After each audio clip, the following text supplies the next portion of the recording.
Pre మార్కెట్కి సంబంధించిన ప్రధాన అంశాలు చర్చించుకుందాం. ముందుగా మిత్రులందరికీ స్వాగతం. ఈరోజు అక్టోబర్ 10వ తారీఖు శుక్రవారం.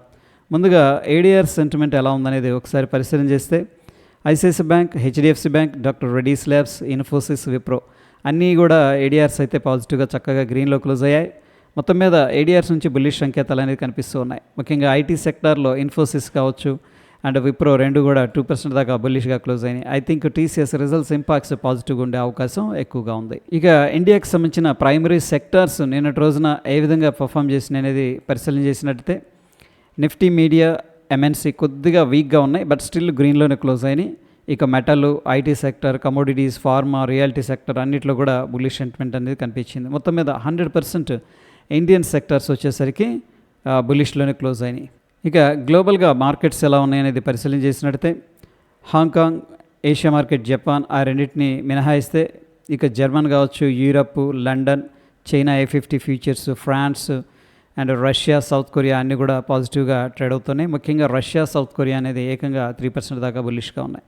మొత్తం మీద గ్లోబల్గా మార్కెట్స్ కూడా పాజిటివ్ సంకేతాలు అనేది చూపిస్తూ ఉన్నాయి. నిన్నటి రోజున యూఎస్కు సంబంధించిన టాప్ 30 కంపెనీస్ ఏ విధంగా పర్ఫామ్ చేసినాయి అనేది పరిశీలన చేసినట్టయితే బోయింగ్, ట్రావెలర్స్, హనీవెల్ అనేది టాప్ లూజర్స్గా క్లోజ్ అవగా సేల్స్ ఫోర్స్, మెర్కంకో, అమెజాన్.com అనేది గెయినర్స్గా క్లోజ్ అయినాయి. యూఎస్ మార్కెట్స్ క్లోజ్ అయిన విధానంలో వీక్నెస్ అనేది సిగ్నిఫికెంట్గా క్లియర్గా కనిపిస్తూ ఉంది. గ్లోబల్గా ఎకనామిక్ క్యాలెండర్ అనేది పరిశీలన చేసినట్టయితే నిన్నటి రోజున ఫెడ్ చైర్పర్సన్ పవల్ గారు మాట్లాడటం జరిగింది. అయితే మార్కెట్కి సంబంధించిన ఇంపార్టెంట్ విషయాలు అయితే మాట్లాడలేదు. Like monetary policy, inflation and rate outlook గురించి ఆయన మెన్షన్ చేయలేదన్నమాట. అయితే లోకల్ కమ్యూనిటీ బ్యాంక్స్ చాలా చక్కగా పనిచేస్తున్నాయి, వాటిని స్ట్రాంగ్ చేయాలి, సేఫ్గా ఉంచాలని చెప్పేసి మాత్రం వాటి గురించి పొగిడారు. అట్ ద సేమ్ టైం వాటిని ఇంకా స్ట్రాంగ్గా చేయాలని చెప్పేసి మెన్షన్ అయితే చేశారు. అందుకని పౌల్ గారి నుంచి ఏదైతే ఇన్ఫ్లేషన్ కానీ, మానిటరీ కానీ, రేట్ అవుట్లుక్ కానీ రాలేదనేది మార్కెట్ ఏంటంటే ప్రస్తుతానికి ఒక న్యూట్రల్ స్టాన్స్లో అయితే క్లోజ్ అయింది. ఇక 30 సంవత్సరాలకు సంబంధించిన బాండ్స్ అనేది రిలీజ్ చేశారు. దాని వడ్డీ రేట్లు అంటాం కదా, కూపాన్ రేట్ అంటాం. ప్రీవియస్గా 4.651% ఉండేది, ఈసారి 4.734%కి ఇంక్రీజ్ అయింది. సో లాంగ్ టర్మ్ బాండ్స్ దాని యొక్క వడ్డీ రేట్లు అనేది పెరిగాయి. సో జనరల్గా బాండ్స్ యొక్క వడ్డీ రేట్లు అనేది పెరుగుతూ ఉన్నాయనుకోండి, షార్ట్ టర్మ్లో మార్కెట్స్ మీద కొద్దిగా ప్రెషర్ ఉండే అవకాశం ఉంది. ఈరోజు విషయానికి వచ్చేసరికి యావరేజ్ అవర్లీ ఎర్నింగ్స్ డేటా అనేది రిలీజ్ చేస్తారు. అంటే గంటకి యావరేజ్గా ఎంత సంపాదిస్తున్నారు అమెరికన్స్ అని చెప్పేసి.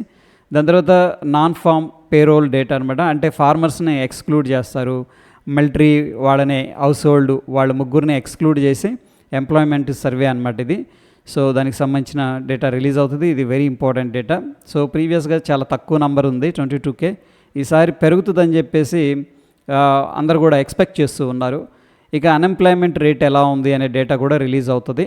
సో ఇవి బెస్ట్ ఎకనామిక్ ఇండికేటర్స్ మనం ట్రాక్ చేయాల్సి ఉంటుంది. ఇండియాకి సంబంధించిన ఎకనామిక్ క్యాలెండర్ అనేది పరిశీలన చేసినట్టయితే నిన్నటి రోజున మనకి ఎటువంటి ఈవెంట్స్ అయితే లేవు. ఈరోజు సాయంత్రం 5 గంటలకి బ్యాంక్ లోన్ గ్రోత్ ఎలా ఉంది, year on year comparison data release అవుతుంది. Deposit growth and foreign exchange reserves మన దగ్గర ఎంత ఉన్నాయి ఈ డేటా రిలీజ్ అవుతుంది. ఇది వెరీ ఇంపార్టెంట్.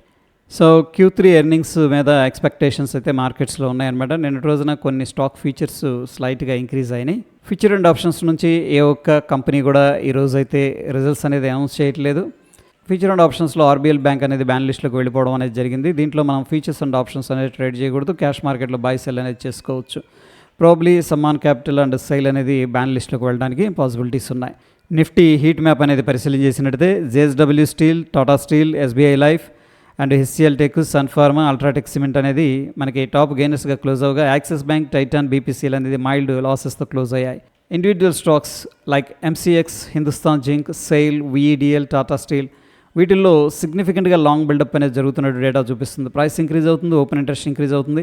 అయితే దాదాపుగా స్టాక్స్ అన్నీ కూడా మెటల్ సెక్టర్ నుంచి రావడం జరిగింది. మెటల్ సెక్టర్ చాలా స్ట్రెంగ్తన్ అవుతుంది. ఇక INOX wind, federal bank, NHPC, Zydus life వీటిల్లో సిగ్నిఫికెంట్గా షార్ట్ కవరింగ్ అనేది జరుగుతుంది. ఎవరైతే షార్ట్ చేశారో వాళ్ళు రికవర్ చేస్తున్నారు. యునోమిండా, నౌకరీ వీటిల్లో సిగ్నిఫికెంట్గా షార్ట్ బిల్డప్ అనేది చూపిస్తూ ఉంది. అంటే ప్రైస్ డ్రాప్ అవుతుంది, ఓపెన్ ఇంట్రెస్ట్ అనేది ఇంక్రీజ్ అవుతుంది. సో కొద్దిగా కిందకి వెళితే ఈ స్టాక్స్ అనే ఎక్స్పెక్టేషన్ పార్టిసిపెంట్స్లో ఉంది. పాలసీ బజార్, సీమెన్స్ వీటిల్లో ఏంటంటే సిగ్నిఫికెంట్గా లాంగ్ అన్వైనింగ్ అనేది జరుగుతుంది. అంటే ఎవరైతే లాంగ్ తీసుకుని హోల్డ్ చేస్తున్నారో వాళ్ళు ఎగ్జిట్ అవుతున్నారు. ఇక ఫ్యూచర్స్లో బిల్డప్ ఎలా ఉందనేది పరిశీలన చేసినట్టయితే బ్రోడర్ పిక్చర్లో లాంగ్ సైడ్ 78%, షార్ట్ సైడ్ 11%. మొత్తం మీద బుల్లిష్గా మార్కెట్స్ ఉంటాయని చెప్పేసి ఎక్స్పెక్టేషన్ పార్టిసిపెంట్స్లో ఉన్నట్టు చెప్తూ ఉంది.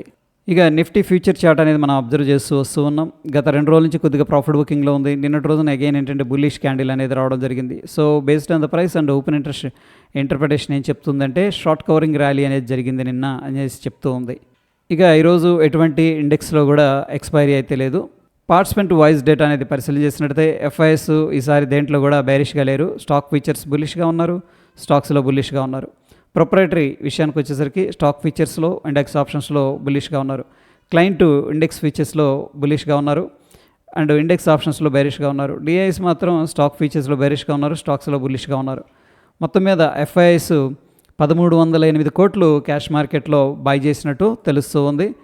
డిఐఎస్ 864 కోట్లు క్యాష్ మార్కెట్లో ఇన్వెస్ట్ చేసినట్టు తెలుస్తుంది. మొత్తం మీద ఎఫ్ఐఎస్ బై చేసి మార్కెట్స్ని సపోర్ట్ చేస్తున్నారు, డిఐఎస్ కూడా బై చేస్తూ మార్కెట్ని అయితే సపోర్ట్ చేస్తున్నారు. ఇండియా విక్స్ అనేది పరిశీలన చేసినట్టయితే 1.87% నిన్నటి రోజున డ్రాప్ అయింది. ప్రస్తుతానికి ఇండియన్ మార్కెట్స్లో వొలటిలిటీ తగ్గిందని చెప్పేసి ఇండియా విక్స్ చెప్తుంది. ఇక డాలర్ ఇండెక్స్ విషయానికి వచ్చేసరికి చాలా స్ట్రాంగ్గా పైకి వెళ్తూ ఉంది. Dow Jones industrial average futures నిన్నటి రోజున చాలా వాటికి నెగిటివ్లోనే క్లోజ్ అయిందనమాట.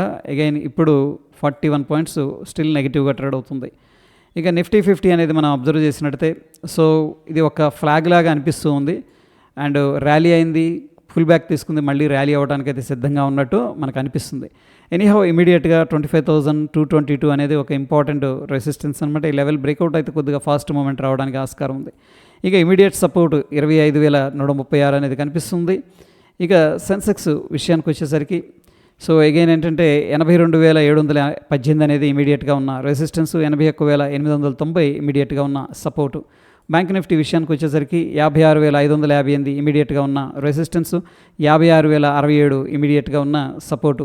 ఇక గిఫ్ట్ నిఫ్టీ విషయానికి వచ్చేసరికి అగైన్ మనకి కొద్దిగా నెగిటివ్గానే ఉంది. సో ప్రీవియస్గా ఇక్కడ క్లోజ్ అయిందనమాట, బట్ ఈరోజు ఓపెన్ అయింది గ్యాప్ డౌను, అక్కడ నుంచి కొద్దిగా బుల్లిష్గానే ఉంది. మనం చూస్తున్న సమయానికి 19 పాయింట్లు అప్రాక్సిమేట్గా నెగిటివ్గా ట్రేడ్ అవుతుంది. నంబర్ వచ్చేసరికి 25,242 దగ్గర అప్రాక్సిమేట్గా ట్రేడ్ అవుతూ ఉంది. మన నిఫ్టీ ఫ్యూచరు 25,273 దగ్గర క్లోజ్ అయింది. సో మొత్తం మీద ఒక 30 పాయింట్స్ మనకు స్టిల్ నెగిటివ్గా ఉంది. Based on the gift Nifty future ఒక స్మాల్ గ్యాప్ డౌన్ అనేది మనం ఎక్స్పెక్ట్ అయితే చేయొచ్చు, లేదా ఒక ఫ్లాట్ ఓపెనింగ్ అనేది ఎక్స్పెక్ట్ అయితే చేయొచ్చు. ఇక గోల్డ్ విషయానికి వచ్చేసరికి నిన్నటి రోజున ప్రాఫిట్ బుకింగ్ అయితే జరిగింది. ఇమీడియట్గా మనకున్న రెసిస్టెన్స్ 1,23,485, 1,18,444 మేజర్ సపోర్ట్ ఉంది. ఇక సిల్వర్ విషయానికి వచ్చేసరికి 1,48,000 ఒక మోస్తరు రెసిస్టెన్స్ కనిపిస్తుంది, 1,43,000 అనేది సపోర్ట్ కనిపిస్తుంది. క్రూడ్ ఆయిల్ విషయానికి వచ్చేసరికి 5,423 అనేది ఇమీడియట్గా ఉన్న సపోర్టు, 5,596 అనేది ఇమీడియట్గా ఉన్న రెసిస్టెన్స్. ఇక న్యాచురల్ గ్యాస్ విషయానికి వచ్చేసరికి 301 రెసిస్టెన్స్, 279 సపోర్ట్.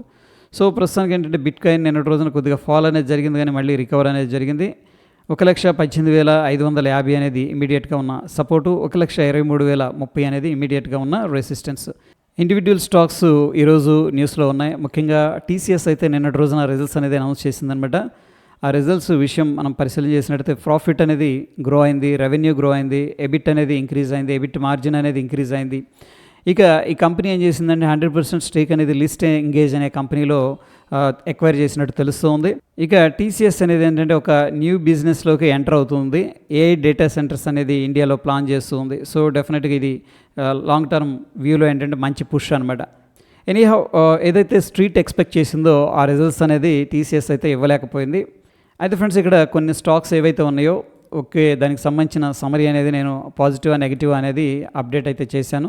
ఒకవేళ మీకు కావాలంటే కూడా వీడియో పాస్ చేసి స్క్రీన్ షాట్ అనేది తీసుకోవచ్చు.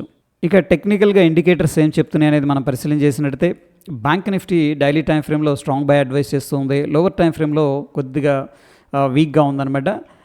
ఇక నిఫ్టీ 50 అనేది మనం అబ్జర్వ్ చేసినట్టయితే డైలీ టైం ఫ్రేమ్ కావచ్చు, లోవర్ టైం ఫ్రేమ్స్ కావచ్చు, స్ట్రాంగ్ బై అనేది అడ్వైస్ చేస్తుంది. సో మొత్తం మీద మనం అబ్జర్వ్ చేసినట్టయితే ఏడిఆర్స్ నుంచి చాలా బుల్లిష్ సంకేతాలు కనిపిస్తూ ఉన్నాయి. ముఖ్యంగా ఐటీ సెక్టార్లో టీసీఎస్ రిజల్ట్స్ తర్వాత కోర్స్ యూఎస్ మార్కెట్స్ అనేది క్లోజ్ అయినాయి కాబట్టి దాన్ని అయితే పాజిటివ్గానే తీసుకున్నట్టు తెలుస్తూ ఉంది.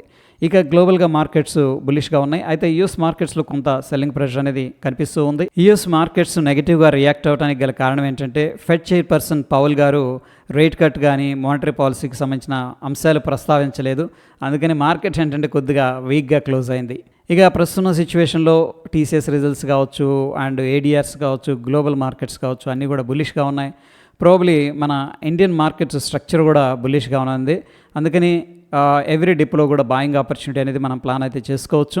సో ఇది ఫ్రెండ్స్ ప్రీ మార్కెట్కి సంబంధించిన అప్డేట్స్. ఎటువంటి క్రిటికల్ అప్డేట్ ఉన్న టెలిగ్రామ్లో షేర్ చేస్తాను. ఫ్రెండ్స్, మన ఛానల్ మీరు ఫస్ట్ టైం విజిట్ చేస్తున్నట్టే కాంటెంట్ అనేది ఒకసారి గమనించండి. నచ్చిందనుకోండి తప్పకుండా సబ్స్క్రైబ్ చేసుకోండి. మరొక ఇంట్రెస్టింగ్ ఎపిసోడ్లో మళ్ళీ కలుసుకుందాం. Stay tune. ధన్యవాదాలు.